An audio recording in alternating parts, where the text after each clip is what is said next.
5 de setembro de 2025. Grande Salão do Povo, Beijing. Xi Jinping e Kim Jong-un se reúnem bilateralmente após a parada militar que reuniu milhões de espectadores. É o quinto encontro entre os dois líderes desde 2018. Câmeras registram apertos de mão, sorrisos diplomáticos, tradutores sussurrando, assessores tomando notas. Horas depois, Ministério das Relações Exteriores da China publica declaração oficial sobre a reunião.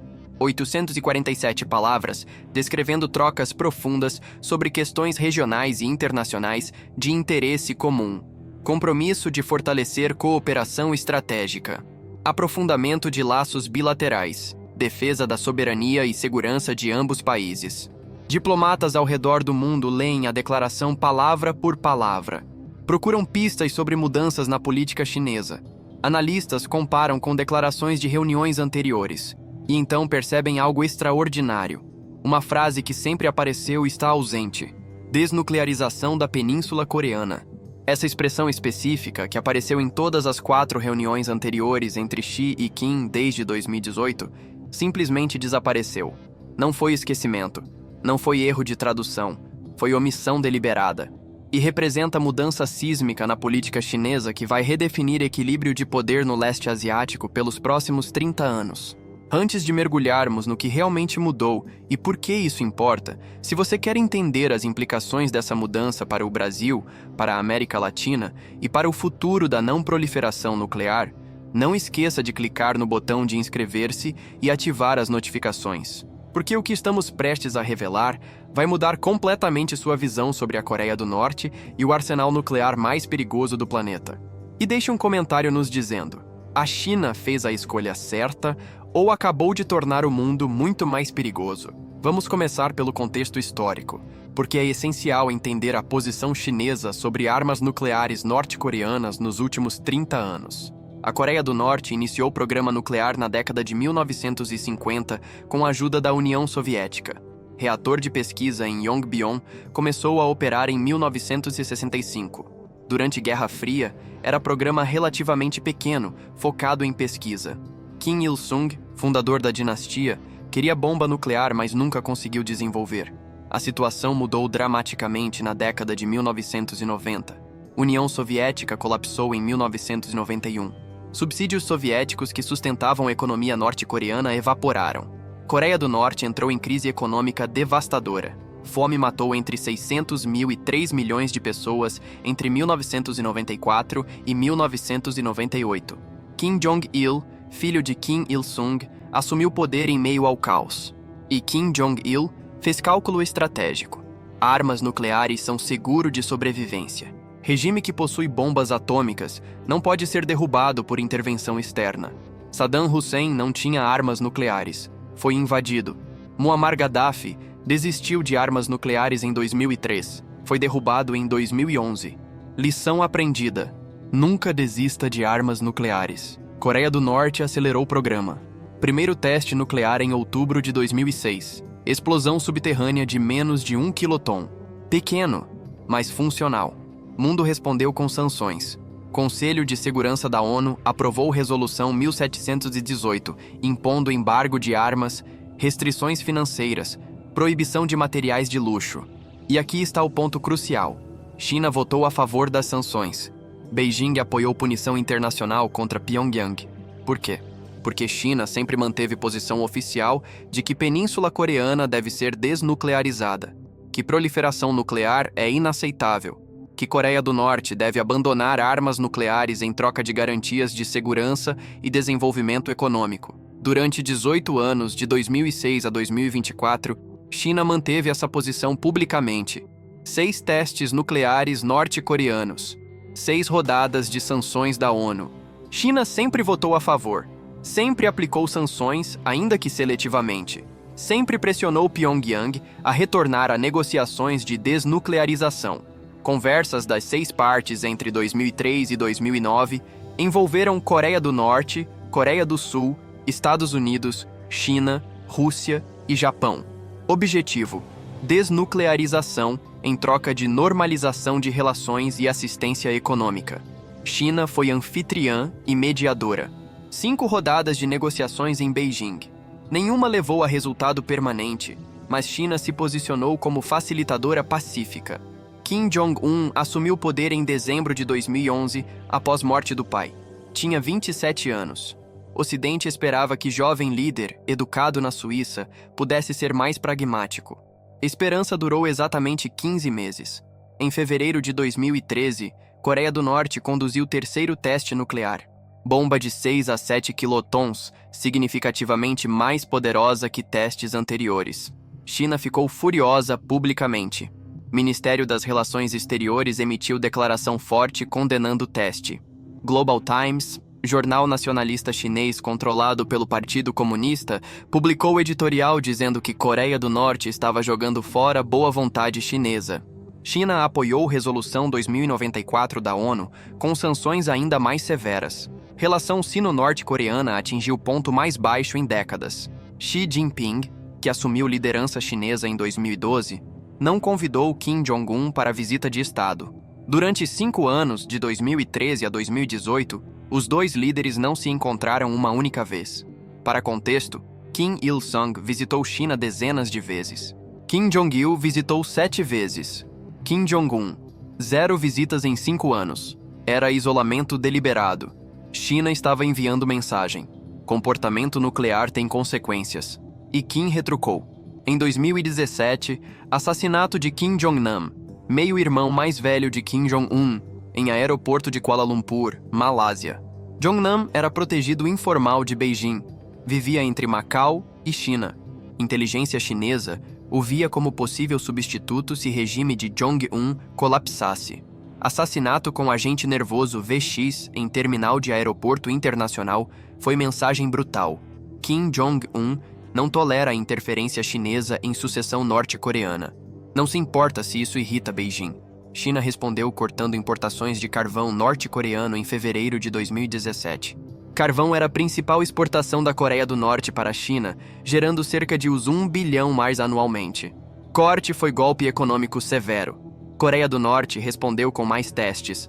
Setembro de 2017, sexto e maior teste nuclear. Explosão estimada em 250 quilotons, 16 vezes mais poderosa que bomba de Hiroshima. Claramente arma termonuclear, bomba de hidrogênio. Coreia do Norte cruzou o limiar tecnológico crítico. E em novembro de 2017, teste de míssil balístico intercontinental Hwasong-15. Alcance estimado de 13 mil quilômetros. Suficiente para atingir qualquer cidade americana, incluindo Washington, D.C. e Nova York. Kim Jong-un declarou publicamente que o programa nuclear estava completo. Coreia do Norte agora possui a capacidade de segunda investida. Arsenal nuclear grande o suficiente para sobreviver a ataque preventivo e ainda retaliar. Isso muda cálculo estratégico completamente. Ataque preventivo se torna risco existencial inaceitável. E então, surpreendentemente, Kim mudou de tática. Em vez de mais confrontação, diplomacia. 2018 foi ano de cúpulas. Kim encontrou o presidente sul-coreano Moon Jae-in 3 vezes. Cruzou fronteira coreana pela primeira vez desde divisão em 1953. Imagens de aperto de mão na linha de demarcação militar viralizaram. E em junho de 2018, cúpula histórica com Donald Trump em Singapura. Primeira vez que líder norte-coreano encontrou o presidente americano.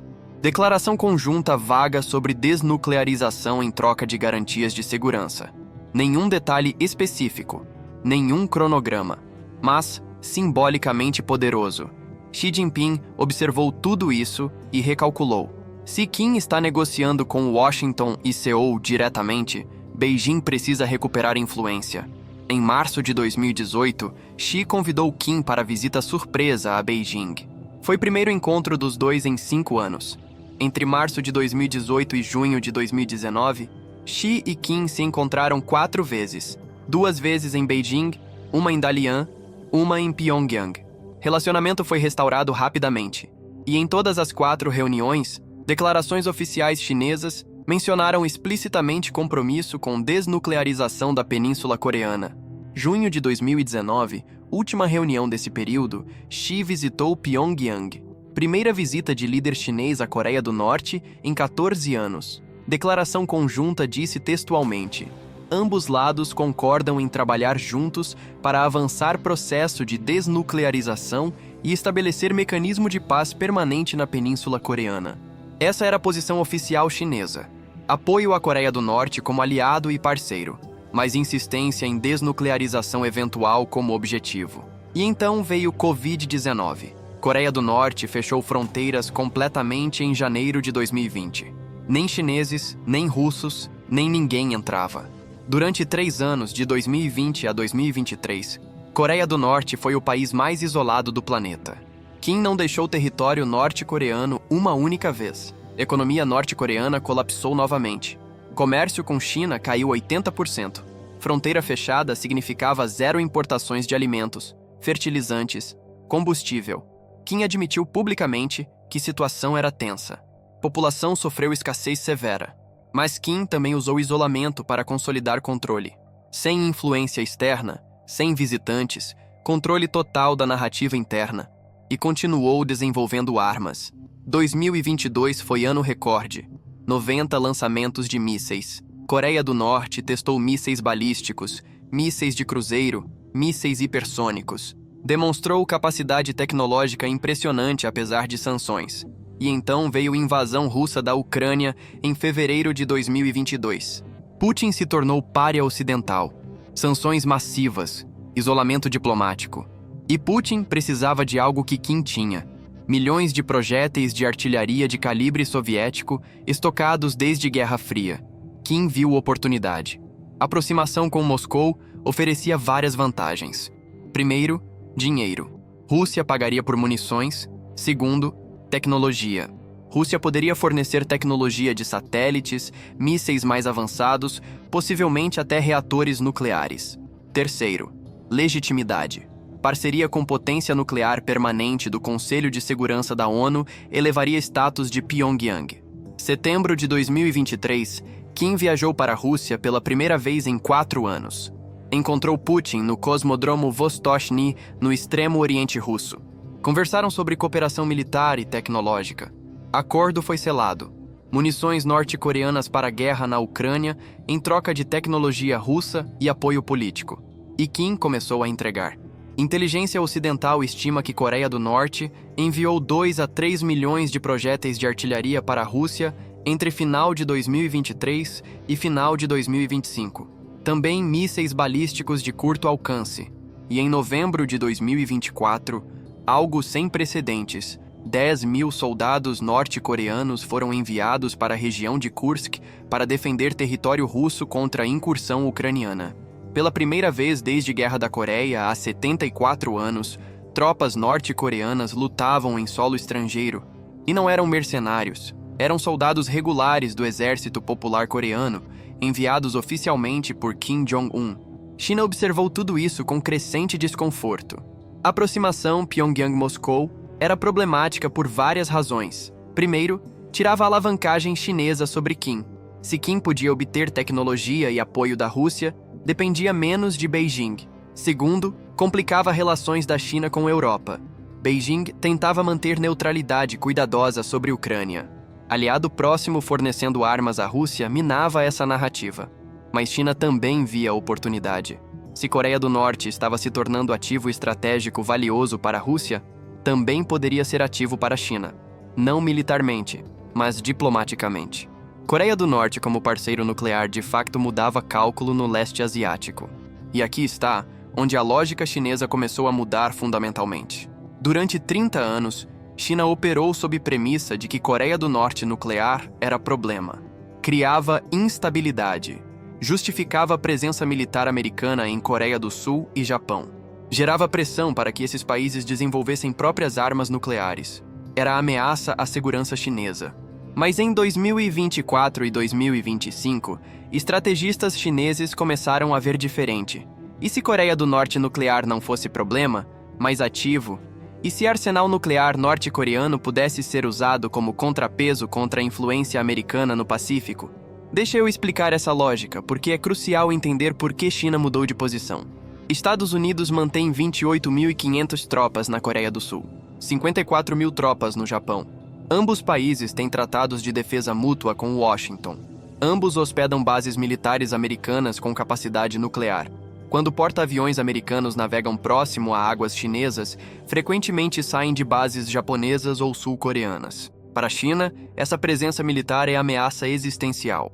Significa que, em caso de conflito sobre Taiwan, EUA podem atacar China de múltiplas direções. Coreia do Sul e Japão são espadas apontadas para o coração chinês. Como neutralizar essa ameaça? Tradicionalmente, China tentou através de diplomacia, melhorar relações com Seul e Tóquio, aumentar comércio, criar interdependência econômica que tornasse conflito impensável. Funcionou parcialmente, mas não eliminou alianças militares. Agora considere cenário alternativo. Coreia do Norte com 100 ogivas nucleares e mísseis capazes de atingir qualquer base americana na região. Seul está a 50 quilômetros da fronteira norte-coreana. Tóquio a 1.300 quilômetros. Bases americanas em Okinawa ainda mais próximas. Se conflito eclodir entre China e Estados Unidos sobre Taiwan, Coreia do Norte poderia ameaçar intervenção. Não precisa realmente intervir. Apenas a ameaça de uso de armas nucleares contra bases americanas na região cria hesitação em Washington. É conceito de dissuasão estendida reversa. Normalmente, dissuasão estendida significa que EUA protegem aliados com guarda-chuva nuclear. Se Coreia do Norte atacar Seul, Washington pode retaliar com armas nucleares. Isso mantém Kim em xeque. Mas se Coreia do Norte tem próprias armas nucleares e está implicitamente alinhada com China, então dissuasão funciona ao contrário. Se EUA intervierem em conflito sobre Taiwan, Coreia do Norte pode ameaçar bases americanas. Isso cria segundo fronte que EUA precisam considerar. China não controla arsenal nuclear norte-coreano. Não tem botão vermelho em Beijing que detona bombas em Pyongyang. Mas não precisa. Apenas alinhamento estratégico implícito é suficiente para criar ambiguidade que complica planejamento militar americano. É o que estrategistas militares chamam de negação plausível com benefícios reais. China pode dizer: não controlamos Coreia do Norte, não somos responsáveis por ações deles. Mas, simultaneamente, se beneficia de fato de que EUA agora precisam calcular possibilidade de Coreia do Norte entrar em conflito ao lado da China. E há segundo benefício estratégico. Coreia do Norte nuclear força Coreia do Sul e Japão a dependerem ainda mais de proteção americana. Isso cria tensão na aliança. Seul e Tóquio querem garantias mais fortes. Washington quer que paguem mais pela defesa. Tensão pode ser explorada diplomaticamente. Além disso, quanto mais Coreia do Norte desenvolve armas, mais Coreia do Sul considera desenvolver próprias. 70% dos sul-coreanos agora apoiam nuclearização segundo pesquisas. Se Seul decidir desenvolver armas nucleares, EUA enfrentarão dilema: apoiar e arriscar corrida armamentista nuclear no leste asiático? Ou opor e arriscar racha na aliança? Japão enfrenta pressão similar. Debate sobre revisar Constituição pacifista está acelerando. Orçamento de defesa aumentando para 2% do PIB. Nível histórico. Se Japão decidir desenvolver armas nucleares, terá capacidade técnica para fazer em meses. É potência nuclear latente. Proliferação nuclear no leste asiático seria pesadelo para Washington. Mas para Beijing? Depende. Se proliferação enfraquece alianças americanas e cria cisões entre EUA e aliados, China pode ver como vantagem líquida. Obviamente, China não quer Coreia do Sul e Japão nucleares. Mas a ameaça dessa possibilidade dá alavancagem a Beijing em negociações com Washington. China pode se posicionar como força moderadora. Ajudem-nos a gerenciar Coreia do Norte ou a situação piora com mais países buscando armas. E aqui está cálculo mais cínico, mas estrategicamente coerente. Arsenal nuclear norte-coreano não ameaça a China diretamente. Pyongyang nunca apontaria mísseis para Beijing. Seria suicídio. Kim depende de China para a sobrevivência econômica. Então, do ponto de vista chinês, armas nucleares norte-coreanas são problema para EUA, Coreia do Sul e Japão, não para a China. É lógica brutal de Realpolitik. Moral não entra no cálculo. Apenas interesse nacional. Todos esses fatores convergeram em 2024 e 2025. Coreia do Norte demonstrou que arsenal nuclear é irreversível. Kim nunca vai desistir voluntariamente. Décadas de sanções não funcionaram. Diplomacia não funcionou. Pressão chinesa não funcionou. Então, se desnuclearização é impossível, Por que continuar fingindo que é objetivo? Por que não aceitar realidade e adaptar estratégia para extrair máximo benefício da situação? Essa foi lógica que levou Xi Jinping a tomar decisão em 2025. E decisão foi comunicada através de omissão. Declaração de 5 de setembro após reunião, Xi Jinping simplesmente não mencionou desnuclearização. Durante coletiva de imprensa dias depois, porta-voz do Ministério das Relações Exteriores chinês foi perguntado diretamente se China ainda apoiava a desnuclearização da Península Coreana. Resposta foi cuidadosamente calibrada. China apoia a paz e estabilidade na Península Coreana. China apoia a resolução de questões através de diálogo. China respeita preocupações legítimas de segurança de todas as partes. Observe o que não foi dito. China apoia a desnuclearização. Essa frase específica, que apareceu em toda a declaração oficial por 30 anos, estava ausente. Mídia sul-coreana percebeu imediatamente. Yonhap News, maior agência de notícias da Coreia do Sul, publicou análise detalhada comparando declarações. Jornais conservadores sul-coreanos publicaram editoriais alarmados. China abandonou desnuclearização, diziam as manchetes. Governo japonês convocou o embaixador chinês para esclarecimentos. Resposta diplomática chinesa foi vaga. Enfatizou compromisso com estabilidade, mas evitou mencionar desnuclearização. Washington respondeu com preocupação. Secretário de Estado americano disse em coletiva que Ye Dua ainda estão comprometidos com desnuclearização completa, verificável e irreversível da Coreia do Norte. E espera que China, como membro permanente do Conselho de Segurança da ONU, mantenha mesmo compromisso. Mas ações falam mais que palavras. E ações chinesas em 2025 mostram mudança clara. China aumentou exportações de petróleo para a Coreia do Norte acima dos limites impostos por sanções da ONU. Limite é 500 mil barris anuais. Monitoramento por satélite mostra navios-tanque chineses entregando muito mais que isso. China nega, mas evidência visual é clara. Comércio transfronteiriço entre China e Coreia do Norte aumentou 140% em 2025, comparado a 2024. Caminhões cruzando Ponte da Amizade entre Dandong e Sinuiju, transportando alimentos, fertilizantes, bens de consumo. Oficialmente, comércio está dentro de exceções humanitárias das sanções. Na prática, vai muito além. China não está mais aplicando sanções com rigor.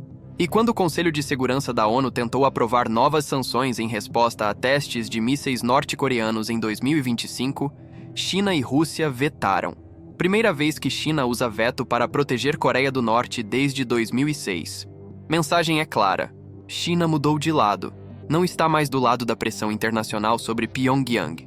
Está do lado da proteção a Pyongyang. Mas aqui está o que essa mudança omite completamente. Coreia do Norte não é apenas regime que desenvolveu armas nucleares. É um dos regimes mais repressivos do planeta. 26 milhões de pessoas vivendo sob controle totalitário absoluto. Sem liberdade de expressão, movimento, religião, acesso à informação. Campos de prisioneiros políticos onde estimados 120 mil pessoas são mantidas em condições desumanas. Nações Unidas documentaram extensivamente violações de direitos humanos na Coreia do Norte. Comissão de Inquérito de 2014 concluiu que violações são tão sistemáticas e generalizadas que constituem crimes contra a humanidade. Execuções públicas, trabalho forçado, tortura, fome deliberadamente induzida como ferramenta de controle. Ao abandonar desnuclearização como objetivo, China está efetivamente aceitando perpetuação indefinida desse regime. Porque arsenal nuclear garante que Kim nunca poderá ser removido por intervenção externa. E garante que regime pode continuar oprimindo população sem medo de consequências internacionais. Do ponto de vista de direitos humanos, decisão chinesa é catastrófica para o povo norte-coreano. Significa que gerações futuras viverão sob mesmo controle totalitário. Mas do ponto de vista de Beijing, direitos humanos não são prioridade em cálculo estratégico. Estabilidade é prioridade. E regime Kim, por mais repressivo que seja, é estável. Não há risco de colapso caótico que poderia gerar fluxo de refugiados para a China ou permitir reunificação coreana sob governo pró-americano. É escolha consciente de estabilidade autoritária sobre risco de mudança. E há segundo aspecto problemático. A aceitação de Coreia do Norte como potência nuclear estabelece precedente perigoso. Se Coreia do Norte pode desenvolver armas e ser aceita de facto pela comunidade internacional, o que impede outros países de fazer o mesmo? Irã está assistindo atentamente. Teherã está provavelmente a 1 ano de capacidade de bomba nuclear se decidir avançar. Sanções internacionais severas têm mantido Irã em xeque. Mas se Coreia do Norte pode ter armas e ser aceita, por que Irã não pode? A Arábia Saudita declarou que se Irã obtiver armas nucleares, sauditas buscarão o mesmo. Paquistão, que já possui arsenal nuclear, poderia fornecer tecnologia. Emirados Árabes Unidos tem programa nuclear civil avançado, que poderia ser militarizado. Turquia, membro da OTAN, tem capacidade técnica e ocasionalmente sugere que deveria considerar opção nuclear. Egito tem programa nuclear civil. Brasil e Argentina possuem capacidade técnica latente. Aceitação de proliferação nuclear em um caso cria pressão para a aceitação em outros. Tratado de Não Proliferação Nuclear, pedra angular da Ordem de Segurança Global desde 1970, fica enfraquecido. Se países podem desenvolver armas e depois ser aceitos, incentivo para não desenvolver diminui. China argumentaria que não está incentivando proliferação. Está apenas sendo realista sobre Coreia do Norte especificamente. Mas na prática, mudança na posição chinesa sobre Pyongyang enfraquece norma anti-proliferação globalmente. E do ponto de vista de segurança regional, arsenais nucleares múltiplos aumentam o risco de uso acidental ou não autorizado. Quanto mais países têm armas nucleares, maior a probabilidade estatística de falha de comando e controle, de mal-entendido que escalada para troca nuclear, de ator não estatal obtendo material nuclear.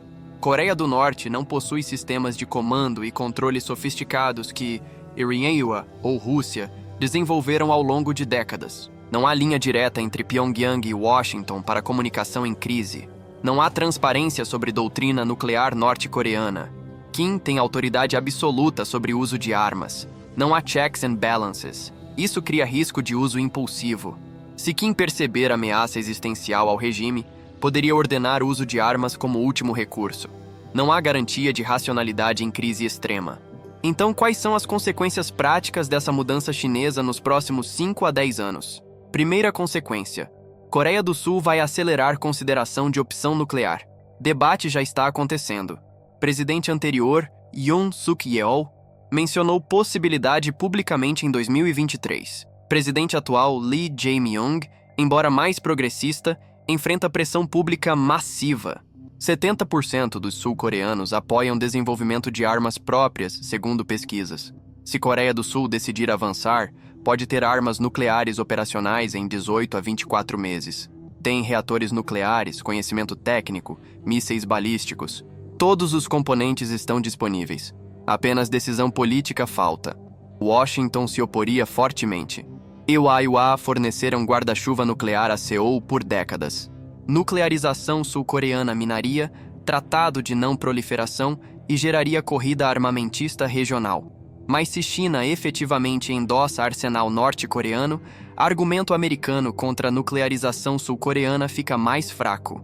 Segunda consequência, Japão vai revisar postura de defesa ainda mais radicalmente. Constituição pacifista já está sob pressão. Artigo 9 proíbe manutenção de forças militares ofensivas, mas interpretação tem sido flexibilizada gradualmente. Orçamento de defesa japonês aumentou para 2% do PIB em 2024.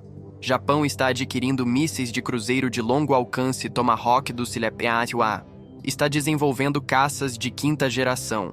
Está construindo 2 porta-aviões, embora oficialmente chamados de destroyers porta-helicópteros.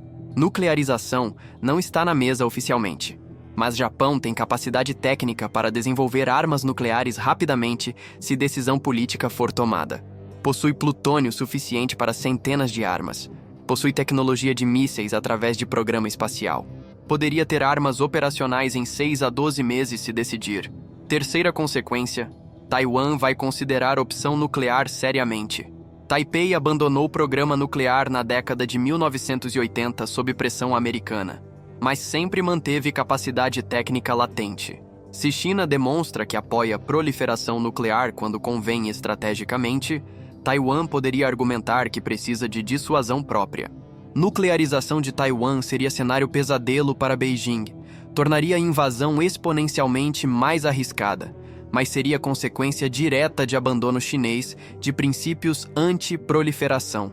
Quarta consequência: Estados Unidos vão aumentar presença militar no Pacífico significativamente. Já estão fazendo. AUKUS, aliança entre Austrália, Reino Unido e EUAA, foi criada em 2021, parcialmente em resposta à China. A Austrália vai adquirir submarinos nucleares. Bases americanas na Austrália estão sendo expandidas. Japão, Coreia do Sul, Filipinas, todos estão hospedando mais tropas americanas. Exercícios militares trilaterais. EUAA, Japão, Coreia do Sul se tornaram rotineiros. Integração de sistemas de defesa antimísseis está acelerando. China vê isso como cerco. Eu a veem como dissuasão necessária. Ambos lados estão certos de suas próprias perspectivas. E ambos estão criando profecia autorrealizável, onde ações defensivas de um lado são vistas como ameaças ofensivas pelo outro. Quinta consequência: Índia vai intensificar próprio programa nuclear. Nova Delhi tem arsenal estimado de 170 ogivas, mas tradicionalmente manteve postura de uso mínimo credível. Se China demonstra que proliferação é aceitável, Índia pode expandir arsenal significativamente. Paquistão responderia expandindo o próprio arsenal. Ambos países têm histórico de conflitos e quase guerras. Corrida armamentista nuclear indo-paquistanesa é uma das situações mais perigosas do planeta. Qualquer coisa que acelere essa corrida aumenta risco de uso. E isso nos traz a questão fundamental: China fez escolha estrategicamente racional ou erro histórico? Do ponto de vista de Beijing, escolha faz sentido. Desnuclearização da Coreia do Norte era objetivo impossível. Kim nunca desistiria voluntariamente de armas. Décadas de pressão não funcionaram. Então, por que desperdiçar capital político e alavancagem econômica perseguindo objetivo inatingível? Melhor aceitar realidade e adaptar estratégia para maximizar benefícios da situação. Coreia do Norte nuclear pode ser ativo estratégico contra EUA. Cria segundo fronte que Washington precisa considerar. Complica planejamento militar americano. Potencialmente enfraquece alianças americanas se Seul e Tóquio começarem a duvidar de comprometimento de Washington. É lógica fria de realpolitik e tem coerência interna. Mas do ponto de vista de segurança regional e global, é aposta incrivelmente arriscada. Normalização de proliferação nuclear enfraquece normas que mantiveram número de estados nucleares relativamente limitado por 50 anos. Cria incentivos para outros países buscarem armas. Aumenta a probabilidade de uso acidental, mal entendido ou escalada em crise. E perpetua indefinidamente um dos regimes mais repressivos do planeta, condenando gerações de norte-coreanos a viver sob controle totalitário absoluto. História vai julgar se China fez escolha sábia ou desastrosa. Mas uma coisa é certa: decisão de Beijing de abandonar desnuclearização como objetivo mudou fundamentalmente o equilíbrio de poder no leste asiático. Coreia do Norte agora é potência nuclear de facto, aceita implicitamente por pelo menos uma das 5 potências nucleares permanentes do Conselho de Segurança da ONU. Isso reescreve regras do jogo geopolítico na região. Próximos 10 anos vão revelar se essa mudança leva à estabilidade através de dissuasão mútua ou à proliferação descontrolada e risco aumentado de conflito nuclear. Para Brasil e América Latina, implicações são indiretas mas reais. Se proliferação nuclear se torna aceitável em uma região, pressão para aceitar em outras aumenta. Argentina e Brasil, ambos com capacidade técnica latente, vão enfrentar pressões internas e externas para reconsiderar opção nuclear se ordem de não proliferação colapsar. E enfraquecimento de normas internacionais sobre armas nucleares paralela, enfraquecimento de outras normas. Se grandes potências podem ignorar tratados quando inconveniente, o que resta de ordem baseada em regras? Estamos vivendo transição de mundo onde normas internacionais eram pelo menos aspiração, para mundo onde poder determina o que é permitido. China acabou de demonstrar isso claramente ao abandonar compromisso de 30 anos com desnuclearização. Se esse vídeo mudou sua perspectiva sobre armas nucleares e proliferação, não esqueça de clicar no botão de curtir e se inscrever no Nexo Global BR. Estamos rastreando cada desenvolvimento na Península Coreana e suas implicações globais. Deixe um comentário. A China fez escolha certa ao aceitar Coreia do Norte nuclear ou tornou o mundo mais perigoso? E o Brasil deveria considerar opção nuclear se proliferação se tornar norma? Compartilhe este vídeo com qualquer pessoa interessada em segurança internacional. Nos vemos no próximo vídeo.